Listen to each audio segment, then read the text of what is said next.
प्रथम तहलका न्यूज। रोहतक में रविवार को जैविक खेती जन संवाद कार्यक्रम हुआ। आपको बतावे कि ये कार्यक्रम विशेष तौर पर स्वामी नित्यानंद कार्यक्रम में रखा गया था। ये कुदरती खेती अभियान हरियाणा की ओर से करवाया गया। इस कार्यक्रम के दौरान जैविक खेती पर विस्तार से चर्चा की गई। कार्यक्रम में मौजूद कृषि विशेषज्ञों ने जैविक खेती पर जोर दिया और कहा कि ये खेती हर मायने में फायदेमंद है, इसलिए खेत में किसी भी प्रकार के केमिकल का इस्तेमाल नहीं करना चाहिए। इनकी जो जैविक फसलें हैं, इनकी थोड़ी ही व्यवस्था नहीं है। इसमें किसानों को अपनी सीधी बिक्री करनी चाहिए, क्योंकि जो मंडी में उसको इतना भाव नहीं मिलता जैविक इनका फसलों का।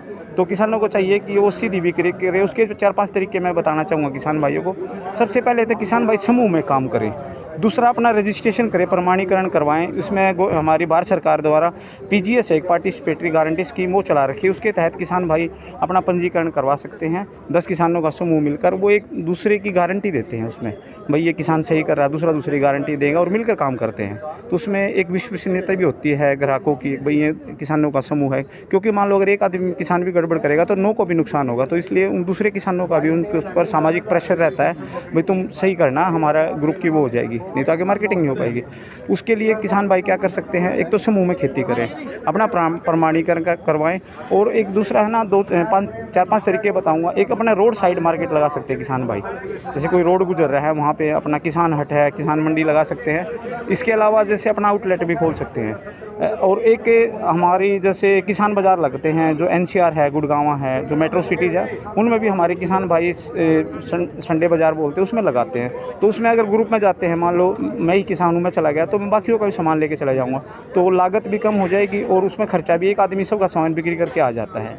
तो मान लो 10 किसान है तो 10 हफ्ते बाद उसका नंबर आएगा। दूसरा तरीका ये है। तीसरा है हमारा, जैसे ऑनलाइन भी आजकल अच्छा है, सोशल मीडिया किसान भाइयों को इस्तेमाल करना चाहिए। जैसे व्हाट्सएप ग्रुप है, फेसबुक है, टेलीग्राम है, ट्विटर है, ये इनके माध्यम से भी ऑनलाइन भी बिक्री कर सकते हैं किसान भाई। और एक FPO है, हमारी भारत सरकार ने 10,000 FPO बनाने का लक्ष्य रखा गया है, तो उसमें भी सरकार की तरफ से काफ़ी अनुदान दिया जा रहा है। और एक हमारी परंपरागत कृषि विकास योजना है, जो कि कृषि विज्ञान केंद्रों के माध्यम से हमारे चौधरी चरण सिंह हरियाणा कृषि विश्वविद्यालय द्वारा चलाई जा रही है। कुदरती खेती अभियान के संयोजक प्रोफेसर राजेंद्र सिंह ने कहा कि लोगों में आम धारणा है कि जैविक खेती होती तो अच्छी है, लेकिन पैदावार कम देती है। लेकिन कार्यक्रम के दौरान ऐसे किसानों ने अपनी बात रखी जो जैविक खेती करते हुए पैदावार भी ज्यादा ले रहे हैं। उन्होंने कहा कि मौजूदा समय में कृषि के सामने काफी चुनौतियां हैं, ऐसे में इन चुनौतियों का डटकर मुकाबला करना होगा। खेती मतलब बिना बाहरी किसी आदान के, बिना बाहरी किसी केमिकल फर्टिलाइजर के या दवाई के या वीडीसाइड, इंसेक्टिसाइड के खेती करना। जैविक खेती, आत्मनिर्भर तरीके की जैविक खेती और कुदरती खेती एक ही बात है।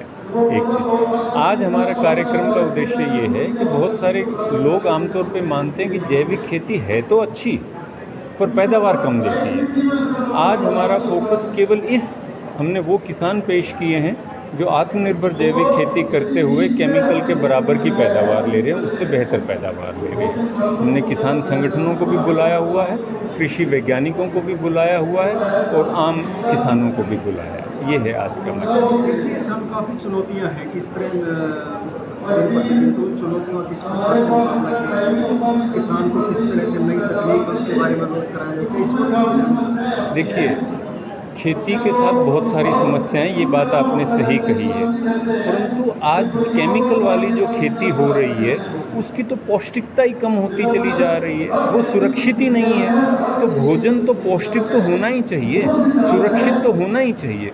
तो हम खेती के एक पक्ष के बारे में नेचुरली काम कर रहे हैं, हम सारे पक्षों के बारे में काम नहीं कर रहे हैं कि हमारा भोजन सुरक्षित हो, हमारे गांव आत्मनिर्भर हों। इस कार्यक्रम में ये भी बताया गया कि खेती के सारे पक्षों पर काम करने की जरूरत है, साथ ही खेती में कंपनियों का दखल कम होना चाहिए। उन्होंने कहा कि किसानों को अपने उत्पाद की भिन्न तरीके से मार्केटिंग करनी होगी और इसके साथ ही नई तकनीक को अपनाना होगा। प्रथम तहलका के लिए रोहतक से रिंकू परमार की रिपोर्ट।